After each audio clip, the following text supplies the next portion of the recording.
Many people are heavily dependent on public housing throughout America.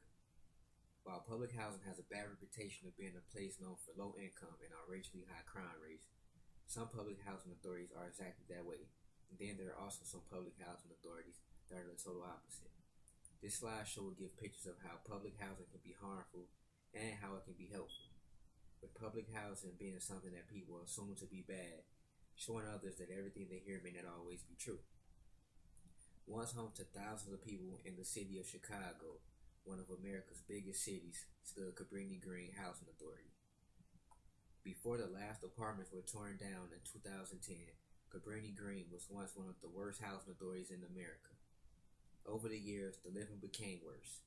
Rundown buildings, high poverty with high crime rate, to go along with all the things I mentioned before, is the drug and gang activity that also troubled the recently demolished Chicago Housing Authority.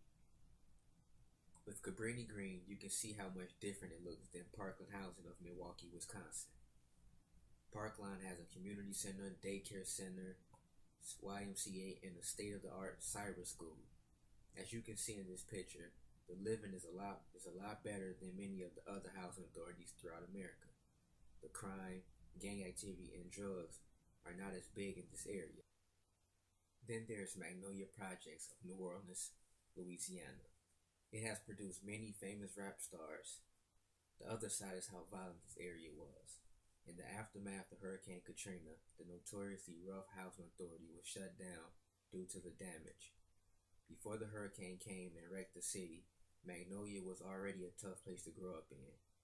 The high crime rate and explosive murder rates made it one of the country's worst projects, even being ranked in the world before it was closed down.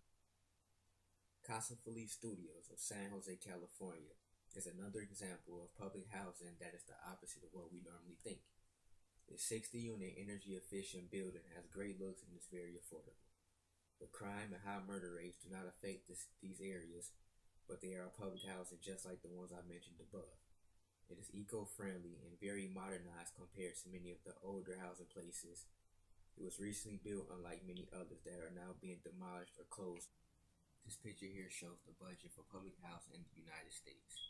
As you can see, a lot of money goes to the housing authorities throughout America. Millions of dollars are poured into this government assistance program. With so many housing developments being torn down or closed, money can be spent to make those that are still open possibly look much better. With the nation's most populated city and the nation's biggest housing authority to go along with it, the crime in New York City public housing has increased. The chart shows how the crime has risen by just a little bit. Some areas of crime have grown considerably throughout the city, while other areas have dropped.